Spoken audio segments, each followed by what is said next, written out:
تو جان لیجئے کہ یہ مقصد بعثت محمدی صلی اللہ علیہ وسلم بتمام و کمال اس وقت پورا ہوگا جب کل عالم انسانیت پر، کل روئے ارضی پر اللہ کا دین اسی طرح غالب ہو جائے گا جس طرح کہ محمد رسول اللہ والذین معہ صلی اللہ علیہ وسلم ورضی اللہ تعالی عنہم اجمعین، ان کے ہاتھوں سے، ان کے ایثار سے، ان کی قربانیوں سے، جن کا نقشہ آپ کے سامنے مولانا کھینچ چکے ہیں، ان کی ایثار، ان کی قربانیاں، ان کی محنت، ان کی جفا کشی، ان کی سرفروشی، ان کے جان تن من دھن لگا دینے کے نتیجے میں جیسے اس وقت غالب ہوا تھا کل روئے ارضی پر غالب ہوگا، تب کہیں جا کر مقصد بعثت محمدی مکمل ہوگا۔ یہی وجہ ہے اقبال نے کہا تھا وقت فرصت ہے کہاں، کام ابھی باقی ہے، نور توحید کا اتمام ابھی باقی ہے۔ لیکن ساتھ ہی خوشخبری بھی دی تھی، یہ چمن معمور ہوگا نغمہ توحید سے، آئے گا وہ دور، یہ چمن معمور ہوگا نغمہ توحید سے، لازماً آ کر رہے گا۔ لہذا اب اس کے درمیان جو یہ فصل ہے اس کو سوچئے۔ لیکن میں اس سے پہلے ذرا وہ حدیثیں کہ جن میں حضور کی سری پیشن گوئیاں آئی ہیں بڑی تیزی کے ساتھ آپ کو سنا دینا چاہتا ہوں، اور اس کی وجہ کیا ہے۔ یہ زمینی حالات جنہیں میں نے کہا تھا انہیں دیکھیں، ظاہر بات ہے کبوتر کی طرح آنکھیں بند کرنے کا تو فائدہ نہیں، حقیقت کو دیکھنا پڑے گا۔ حقیقت کو دیکھتے ہیں تو دل بیٹھ جاتا ہے، مایوسی کے اندھیارے چھا جاتے ہیں، امید کی کوئی کرن کہیں نظر نہیں آتی۔ کہاں نظر آئے؟ مولانا نے کتنا عمدہ نقشہ کھینچا ہے، کہاں ہے وہ اسلام؟ مسلمان تو ہیں، 1 ارب سے زیادہ ہیں، لیکن کوئی پوچھے 1 انچ زمین دکھاؤ جہاں اسلام تم نے نافذ کیا، تو وہاں ہمارے ہاتھوں کے طوطے اڑ جائیں گے۔ نتیجہ یہ ہے کہ حالات تو زمینی جو ہے وہ ہے مایوس کن۔ اس میں ظاہر بات ہے کہ امید کا دامن تھامنے کے لیے ہمیں کوئی چیز چاہیے، اور وہ چیز ہے جو محمد عربی صلی اللہ علیہ وسلم اپنی خوشخبریوں کی شکل میں دے کر گئے۔ آپ نے اپنے دور سے لے کر قیامت تک 5 دور گنوا دیے۔ تکون النبوۃ فیکم ما شاء اللہ ان تکون ثم یرفع اللہ اذا شاء یرفعها ثم تکون خلافۃ علی منہاج النبوۃ ثم تکون ملکا عاضا ثم تکون ملکا جبریا ثم تکون خلافۃ علی منہاج النبوۃ۔ یہ طویل حدیث کا میں نے صرف خلاصہ سنایا ہے آپ کو۔ مسند احمد ابن حنبل کی روایت ہے، حضرت نعمان ابن بشیر راوی ہے رضی اللہ تعالی عنہ۔ پہلا دور دور نبوت، دوسرا دور دور خلافت علی منہاج النبوۃ، نبوت کے نقش قدم پر خلافت جسے ہم خلافت راشدہ کہتے ہیں۔ تیسرا دور مسلمانوں کی حکومتیں، لیکن وہ ملوکیت کا دور، ملکن عاضن، اور ان میں ظاہر بات ہے کہ عاضن بھی تھی، جہاں ان میں خوبیاں تھیں وہاں برائیاں بھی تھیں۔ وہی حجاج ابن یوسف جس نے ایک مسلمان لڑکی کے خط کے اوپر فوج بھیجی ہے، وہی حجاج ابن یوسف ہے کہ سینکڑوں تابعین کے سر اس نے قلم کرائے ہیں، وہی حجاج ابن یوسف۔ وہی خلیفہ کہ جس نے فوج کشی کی اجازت دی تھی سندھ پر، وہی خلیفہ ہے جس نے بلا کر محمد ابن قاسم کو شہید کیا ہے کہ یہ پاپولر ہوتا چلا جا رہا ہے، ملوکیت کے لیے تو اس سے بڑا خطرہ اور کوئی نہیں۔ بہرحال تیسرا دور تھا وہ ملکن عاضن، کٹ کھلی ملوکیت۔ چوتھا دور تھا ملکن جبرین، غلامی کی ملوکیت۔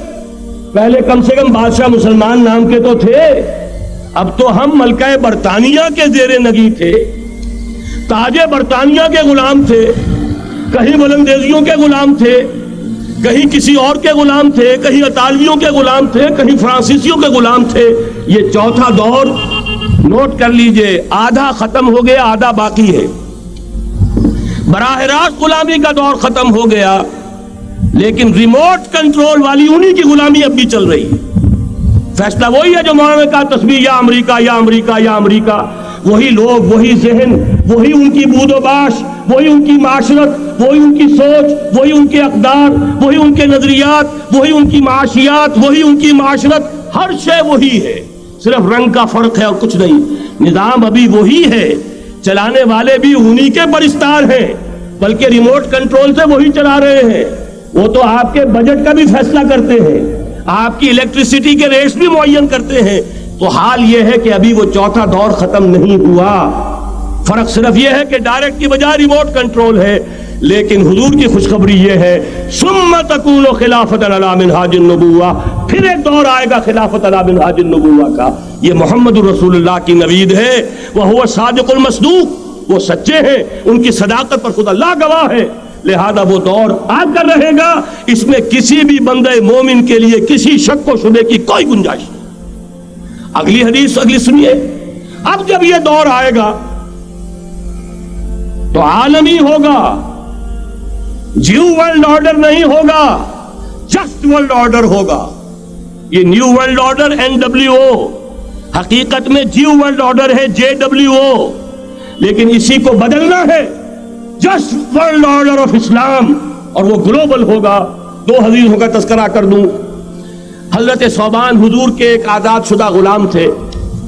وہ روایت کرتے ہیں، مسلم شریف کی روایت ہے، یہ صحیحین میں فرماتے ہیں کہ حضور نے ارشاد فرمایا ان اللہ زوالی الارض فرأیت مشارقها ومغاربها وان امتی سیبلغ ملکها ما زوی لی منها. رواہ مسلم رحمہ اللہ. حضور فرماتے ہیں اللہ تعالیٰ نے میرے لیے پوری زمین کو لپیٹ دیا، یہاں تک کہ میں نے اس کے سارے مشرق دیکھ لیے، سارے مغرب دیکھ لیے. اور سن لو مجھ سے، ٹیک اٹ فرام می، میری امت کی حکومت ان تمام علاقوں پر قائم ہو کر رہے گی جو مجھے زمین کو لپیٹ کر اور سکیڑ کر دکھا دیے گئے. گلوبل ہوگی کہ نہیں؟ دوسری حدیث سنیے، یہ پھر مسند احمد ابن حنبل کی ہے. حضرت مقداد ابن الاسود رضی اللہ تعالی عنہ فرماتے ہیں حضور نے فرمایا لا يبقى على ظهر الارض بيت وبر ولا مدر الا ادخله الله كلمة الاسلام بعز عزيز وذل ذليل اما يعزهم الله فيجعلهم من اهلها او يذلهم فيدونون لها. یہ ہے حدیث مسند احمد ابن حنبل کی. اور حضرت مقداد فرماتے پھر میں نے کہا اچھا تب تو ہو جائے گی وہی بات وَيَكُونُ الدِّينُ كُلُّهُ لِلَّهِ، دین کل کا کل اللہ کے لیے ہو جائے گا. حدیث کا ترجمہ یہ ہے کہ حضور نے فرمایا روئے زمین پر نہ کوئی اینٹ گارے کا بنا ہوا گھر رہے گا، نہ کوئی اونٹ کے بالوں کے بنے ہوئے کمبلوں کا خیمہ رہے گا جس میں اللہ تعالیٰ کلمہ اسلام کو داخل نہ کر دے. لیکن یہ داخلہ دو طریقے سے ہوگا، بعز عزیز و ذل ذلیل، یا صاحب عزت کے اعزاز کے ساتھ یا کسی مغلوب کی مغلوبیت کے ساتھ. یعنی یا تو اللہ تعالیٰ ان کا اعزاز فرمائے گا اور وہ کلمہ اسلام کے خود قائل ہو جائیں گے. جب گھر والا خیمے والا اسلام لے آئے گا تو اسلام اس کے گھر میں داخل ہوگا، اس کو بھی عزت نصیب ہوگی. وَلِلَّهِ الْعِزَّةُ وَلِرَسُولِهِ وَلِلْمُؤْمِنِينَ، عزت و حق اللہ کا، اس کے رسول کا اور اہل ایمان کا. اور اگر وہ اسلام قبول نہیں کرے گا تو یوت الجزیۃ عن ید وہم صاغرون، چھوٹے ہو کر رہنا پڑے گا، جزیہ دینا ہوگا، اسلام کی بالادستی قبول کرنی ہوگی. بتائیے اس کے بعد بھی کوئی شک ہے؟ یہ ہے آسمانی نقشہ. یہ اللہ فرما رہے واللہ متم نورہ ویابی اللہ الا یتم نورہ لیظہرہ علی الدین کلہ ولو کرہ المشرکون. یہ اللہ کا فیصلہ ہے. ادھر یریدون لیطفئوا ہے، یہ زمینی نقشہ ہے. اب شکل کیا ہے؟ اب میں آپ سے عرض کر دوں کہ ان دونوں کے مابین جو خلا نظر آ رہا ہے، کوئی شخص یقین کے ساتھ نہیں کہہ سکتا کہ اب حالات کا کیا رخ ہوگا. اس لیے کہ ظاہر بات ہے قرآن مجید میں مستقبل کے بارے میں خود حضور سے کہلوایا گیا وَإِنْ أَدْرِي أَقَرِيبٌ أَمْ بَعِيدٌ مَا تُوعَدُونَ. لوگوں مجھے معلوم نہیں ہے کہ جس بات کی تمہیں خبر دی جا رہی ہے وہ قریب آ چکا ہے یا دور ہے. وَإِنْ أَدْرِي لَعَلَّهُ فِتْنَةٌ لَكُمْ وَمَتَاعٌ إِلَىٰ حِينٍ. اور میں نہیں جانتا، ہو سکتا ہے اللہ کچھ اور مہلت دے دے تمہیں اور کچھ اور آزمائش جو ہے اس کے لیے تمہارے لیے کوئی اور مہلت عطا فرما دے، ہو سکتا ہے. تو میں بھی کسی دعوے سے نہیں کہہ رہا کہ ایک امکان تو یہ ہے کہ اس بلاک میں اسلام کا احیاء ہو، اور اس کے لیے کچھ نویدیں بھی موجود ہیں احادیث نبویہ میں. وہ تو آپ نے سنا ہوگا اقبال کا شعر، میرے عرب کو آئی ٹھنڈی ہوا جہاں سے، میرا وطن وہی ہے، میرا وطن وہی ہے. حدیث میں آتا ہے یخرج الناس من المشرق یؤتون للمہدی یعنی سلطانہ، مشرق سے فوجیں نکلیں گی کہ جو کہ مہدی کی حکومت قائم کریں گی. اور یہ ہوں گے حضرت فاطمہ کی نسل ہی سے رضی اللہ تعالی عنہا، لیکن عالم عرب کے اندر پھر ایک طاقت بن کر ابھریں گے، باطل کی قوتوں کے خلاف جہاد کریں گے، لیکن ان کو مدد آئے گی دو طرف سے، ایک زمینی مدد آئے گی مشرق سے، ایک آسمانی مدد آئے گی، عیسیٰ ابن مریم کا نزول، حضرت مسیح علیہ الصلوۃ والسلام جو زندہ آسمان پر اٹھائے گئے تھے نازل ہوں گے، اور در حقیقت ان دو مددوں کے نتیجے میں پھر یہود کا قلعہ قمع ہوگا، اور یہی گریٹر اسرائیل ان کا گریٹر گریو یارڈ بن کر رہے گا، عظیم تر قبرستان بن کر رہے گا۔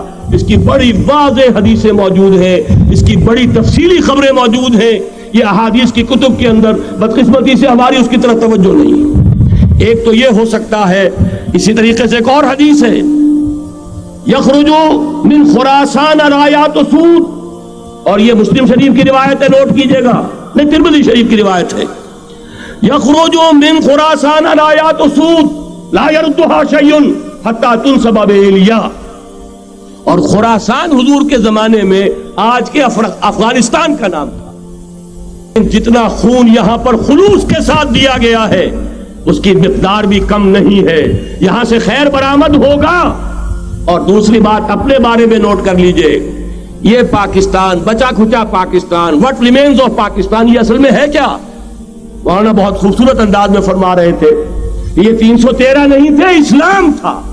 اسی طرح نوٹ کیجئے، پاکستان نہیں ہے، 4 صدیوں کی تجدیدی مساعی کا حاصل ہے۔ آپ نے کبھی نوٹ کیا ختم نبوت کے بعد اب سب سے اونچا منصب کس کا ہے؟ مجددین۔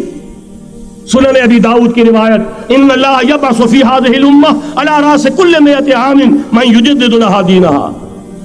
اور نوٹ کیجئے، کوئی بات ہے 1000 برس تک سارے مجدد عالم عرب میں پیدا ہوئے، جیسے ہی دوسرا 1000 سال شروع ہوا، الف ثانی کا مجدد اعظم شیخ احمد سرہندی کہاں تھا؟ صنم خانہ ہند میں حاضر ہوا میں شیخ مجدد کی لحد پر، وہ خاک کے ہے زیر فلک مطلع انوار، گردن نہ جھکی جس کی جہانگیر کے آگے، جس کے نفس گرم سے ہے گرمی آرار۔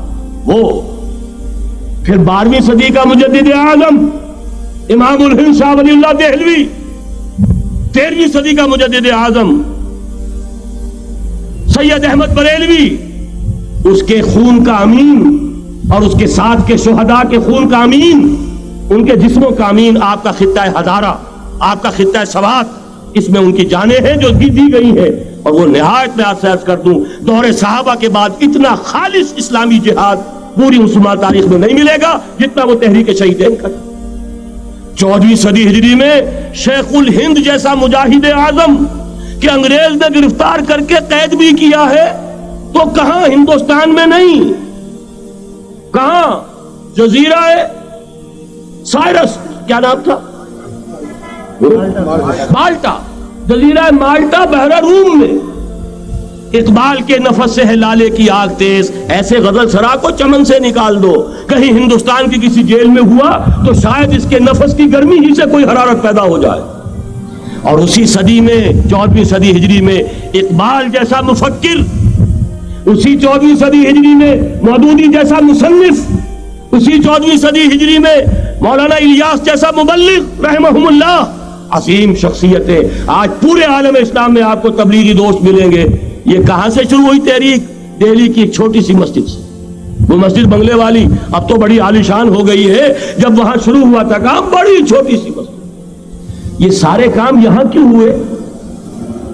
پورا عالم اسلام آزاد ہوا، کہیں نعرہ اسلام کا نہیں لگا، کہیں عرب قومیت پر، کہیں کسی اور عصبیت پر تحریکیں چلی ہیں، صرف تحریک پاکستان تھی کہ پاکستان کا مطلب کیا؟ لا الہ الا اللہ۔ کوئی سبب ہے کہ یہاں قرارداد مقاصد پاس ہوئی، حاکمیت اللہ کی ہے، کہ اکبر نام لیتا ہے خدا کا اس زمانے میں۔ یہ سارا ماضی سامنے رکھیے اور حضور کی دی ہوئی پیشین گوئیوں کا مستقبل سامنے رکھیے، ان دونوں سے ثابت ہوتا ہے اس خطہ ارضی سے کچھ ہونا ہے۔